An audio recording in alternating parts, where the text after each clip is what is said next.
Dios me les bendiga a todos, bendiciones de lo alto. Hoy vamos a estar hablando del diezmo titulado ¿El diezmo era del pasado o el diezmo está aún presente, está vigente? Comenzamos.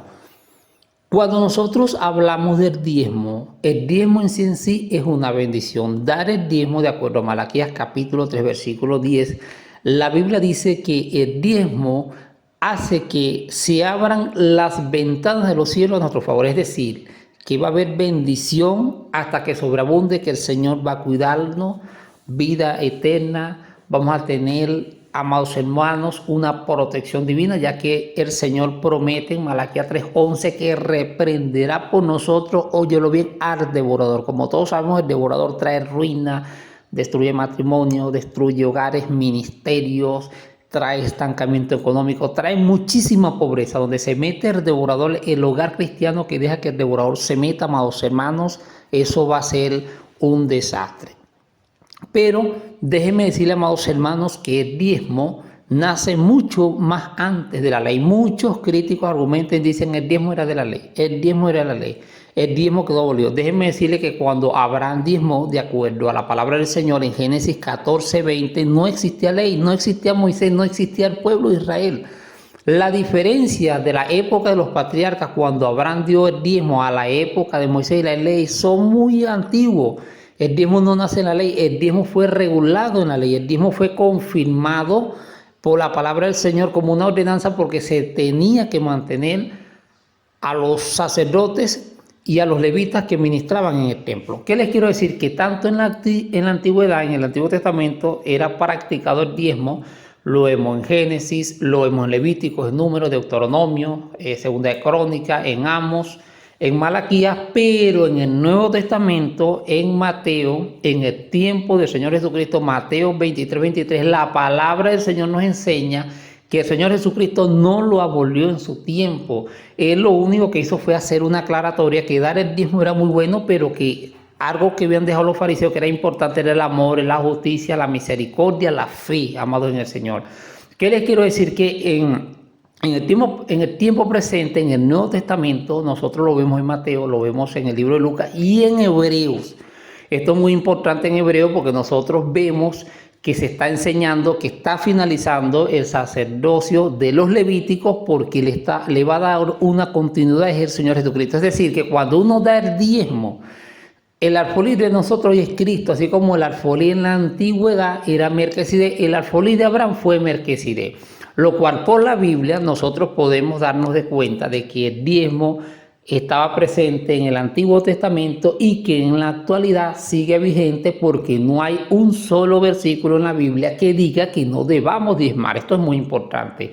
En el Nuevo Testamento ni Jesucristo, nuestro Señor Jesucristo, nunca nos prohibió que diéramos el diezmo. Él lo que dijo era que teníamos que aplicar el amor, la justicia y también dar el diezmo, sin dejar de hacer una cosa, mostrar la misericordia de Dios a los demás, pero tampoco debíamos dejar de diezmar. ¿Ves? Hay que hacer una cosa y hay que hacer la otra también. Nosotros vemos que el apóstol Pablo en ninguna de sus cartas nos prohíbe a nosotros los gentiles, a la iglesia en general, no dar el diezmo. Y el apóstol Pedro, yo los invito a que revisen la Biblia, por ningún lado tampoco nos prohíbe, ni Felipe, ni Juan, nadie prohíbe en el Nuevo Testamento el diezmo. Entonces, amados hermanos, el diezmo inició en la época de los patriarcas, en el tiempo de Abraham, casi igual o parecido a la gracia que vivimos hoy en día. Hoy en día el diezmo se da por amor, reverencia, respeto, obediencia al Señor, señal de gratitud. Damos el diezmo porque nos sentimos honrados, estamos, agradecidos con el Señor por el sacrificio de Cristo. Hoy damos el diezmo porque está en la Biblia, damos el diezmo porque sabemos que tiene una finalidad, que el mantenimiento de los pastores y pastoras honrados de Dios, pastores que son puestos por el Señor. Porque sí es cierto que hay un grupito de pastores chiquiticos asalariados, el 3% de los pastores asalariados que se ponen solos, que son vividores, que no le dan transparencia, no le dan buen uso y hacen que los mundanos blasfemen sobre este tema y hacen que los hermanos cristianos dejen de diezmar. Sí es cierto que hay un grupito de pastores que está dañando la imagen del diezmo, pero también es cierto que la inmensa mayoría de pastores trabajan de manera incondicional. Hay iglesias donde no se da el diezmo y el pastor aún así da su vida por las ovejas. ¿Qué les quiero decir? Que el diezmo, amados hermanos, una de sus finalidades es el mantenimiento de los ministros. Y en segundo lugar, es necesario el diezmo porque hay que mantener la obra del Señor, las iglesias.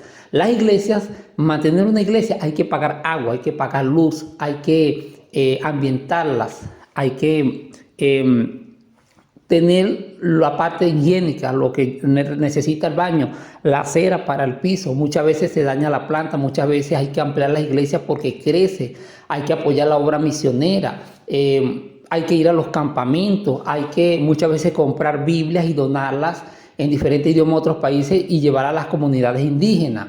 El diezmo también, en tercer lugar, se usa para ayudar a las viudas, a los huérfanos, a los menesterosos en la obra del Señor y fuera, ¿ve? O sea, si ustedes se ponen a ver, dar el diezmo es una bendición. Cuando uno da el diezmo es sembrar en el reino de Dios y el Señor nos va a bendecir a nosotros. Así que, mis estimados hermanos, la Biblia es clara, lo dice la palabra del Señor. En el Antiguo Testamento vemos el diezmo, en la actualidad igual. La Biblia dice que es mejor dar que recibir. Y la palabra del Señor dice que cuando demos al Señor no sea ni por tristeza ni por necesidad, porque el Señor ama el dador alegre. Además, el diezmo bendice la obra del Señor y es de bendición para nosotros porque vamos a tener las ventanas de los cielos a nuestro favor. Así que Dios me les bendiga, Dios me les guarde. Comparte este video, mándaselo a aquellas personas que dudan del diezmo para que verás que el Señor hará la obra en ellos. Bendiciones de lo alto.